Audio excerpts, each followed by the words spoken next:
Alright, so we're back. We got all of our resin mixed up here. Still a lot of bubbles in it, but it's nice and clear, as you can tell. So I got some items that we can put in here to make them look pretty like that. I've got this fancy metal flake. I went to the paint shop. I got a what do you call it? A body shop supply close to me, and they've got a whole bunch of like additives for paints and stuff like that. And one of them is this stuff, and it's probably not even going to show up on the camera just how incredibly purple this is. That's her favorite color, is purple, and I mean, like, this stuff is purple. So there's that one.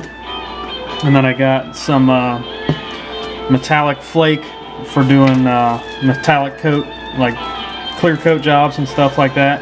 I took this out of its original container, well, at least a little bit of it, because it's a pain in the ass to open. So I just put a little bit in a baggie here, and it goes everywhere. So, and then I got sapphire blue. What's this one? Red. Sky blue. That one's not that great.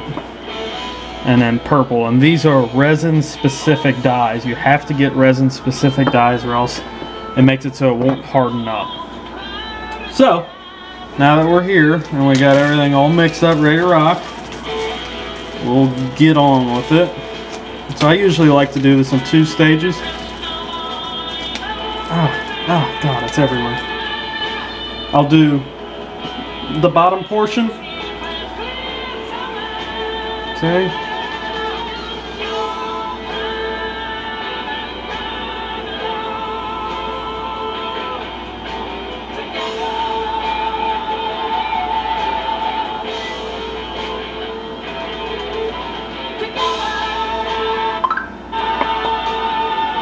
There's that one.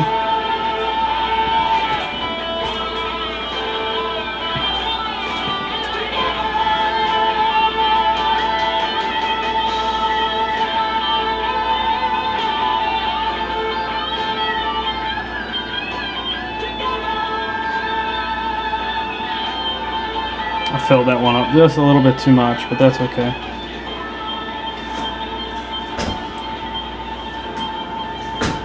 There goes Digo chewing on the cardboard box again.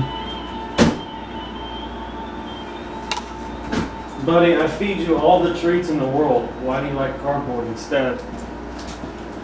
I don't know. Like I said, he's a weird cat. Man, he's tough.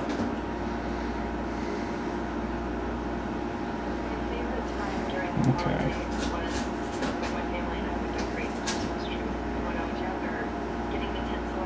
So they're all about the same fill, I guess you could say. Except this one. I need to add a little bit more of this one.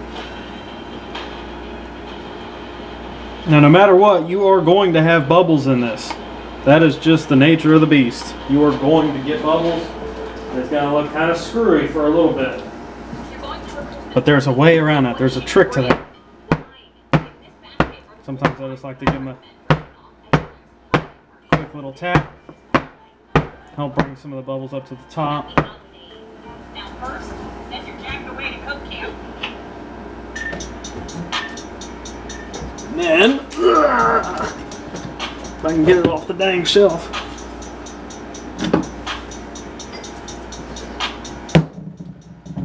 There's your tool to get rid of bubbles. I know it sounds crazy, but this is how you get them out. I don't know why it works, but that's what the directions say. That's what all the resins I've ever used say. So, but before we do this, we'll add in all of our colorings and stuff. So we'll do a little bit of purple in this one and this one. Oh wow.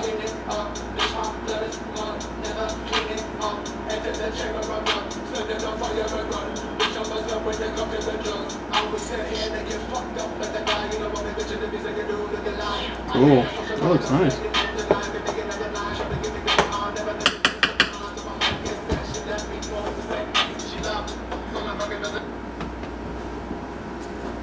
Okay, and then we'll probably add in a few drops of blue to this one and this one. I like to kind of spread them out.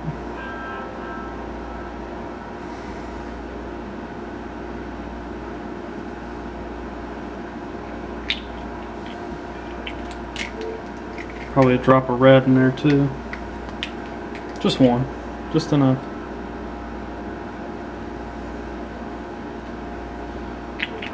Okay. And then, if I can find it, oh, here it is. Give it a little stir.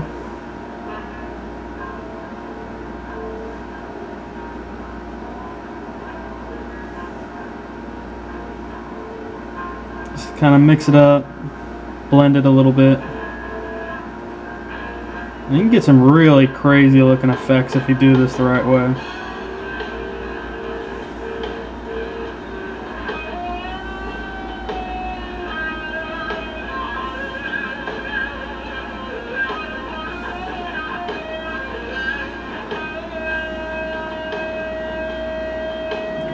So there's that one.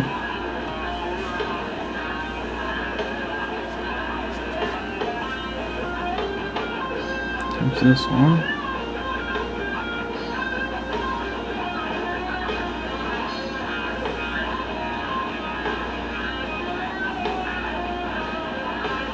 And the trick is to, as you're stirring, to just kind of like gently scoop it under.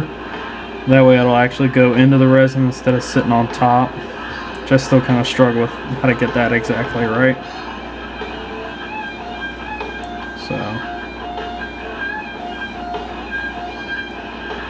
that one looks pretty. Alright. So then in these two, I'll do a little bit of that painter's flake. Now, trust me when I say a little bit of this stuff goes a long way.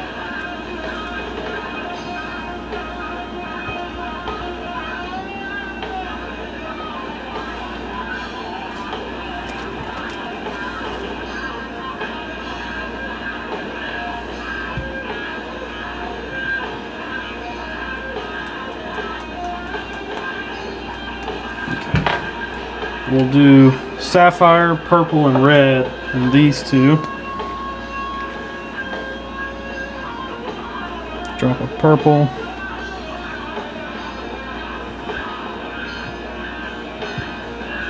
There we go. This one's sapphire. Wow. One drop in there. And red. Just one drop. That should be enough. Again, we're going to give it a good mix. Make it look nice and pretty.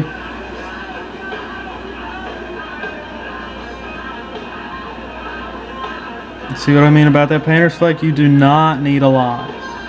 Like, that was probably too much for this one.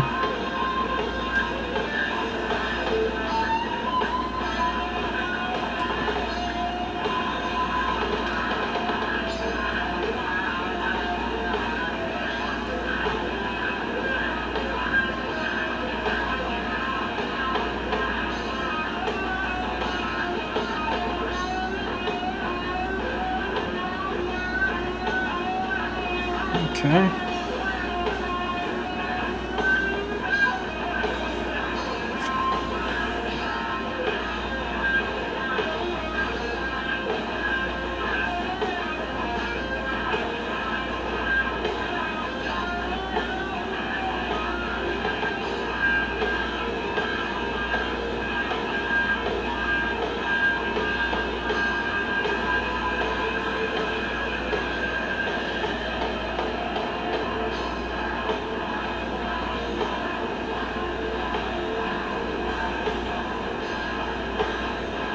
Sometimes little swirls make it look pretty.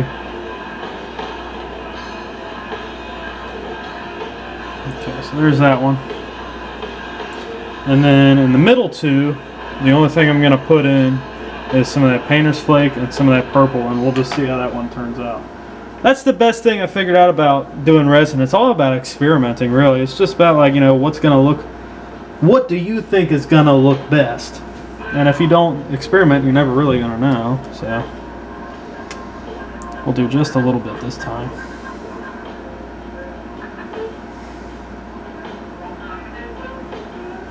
Okay, that's probably plenty.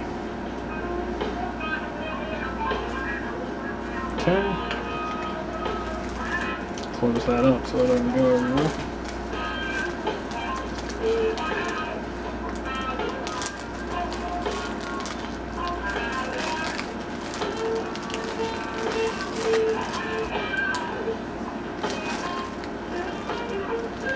And you can see how that resin, it's hard to see. It's probably really hard to see on the screen, but as it dries, it forms like almost like a skin, like a pudding on top, and it kind of, like, you can see the little rings of bubbles right there. As that skin forms, it'll push all the bubbles off to the edge. So that's why you put in a little tiny bit, and then you'll see it expand.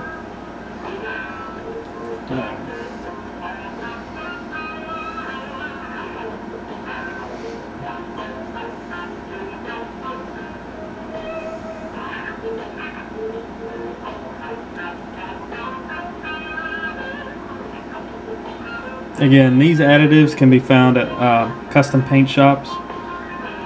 You're not going to find it at like Home Depot, but like if there's a car shop, like a custom car shop around you, go in there and ask them, especially if they do painting, ask them where they get their supplies at, because that'll be either that or, you know, shit, just go order it online. It'll probably be easier nowadays, but it's whatever. Okay, give those a quick little mix around.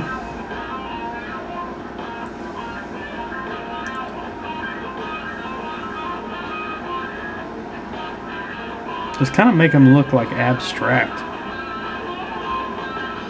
You know, fun fact, there are no straight lines in nature, so I don't know, I guess the more abstract it looks, the more natural it looks. And we'll try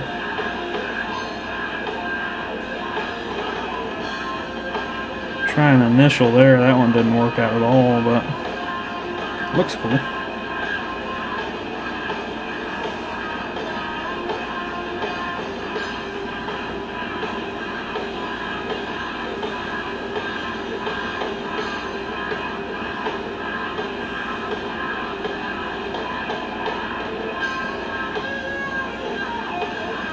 Alright, so there's that.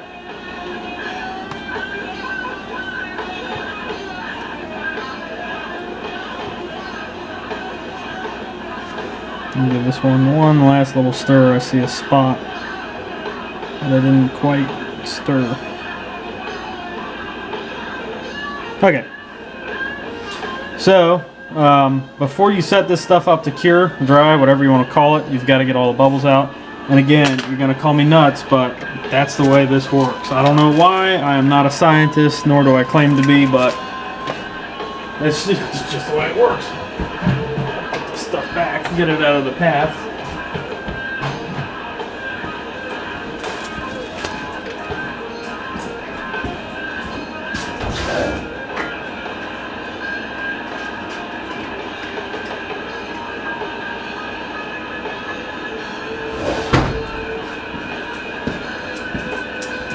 Okay, so it's everywhere. I'm telling you that. Look, it literally goes everywhere. I'm gonna be purple. People at work are gonna think I went to the strip club over the weekend. So, lighter.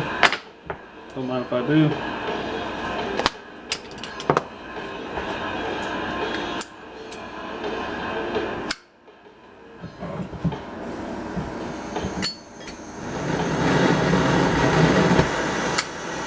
Okay, so the trick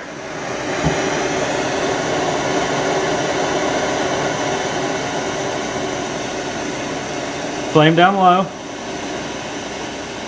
something like that, 8 to 10 inches off the surface. Of course, your brand of resin may say something different, but don't get it anywhere close to the actual surface or you're gonna screw it up. So what I do is just kind of lightly sweep over it. You probably can't see it in the photos, or in the video, but it's popping bubbles as it goes.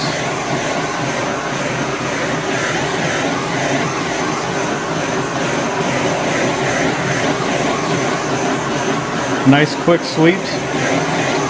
Now if you do this to a countertop, if you pour all the resin on your countertop, you'll have to do this to the entire countertop.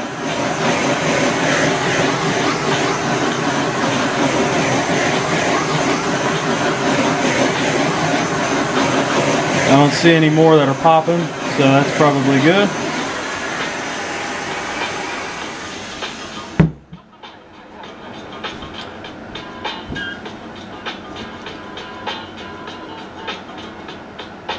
Yeah. I'd say that looks real good actually.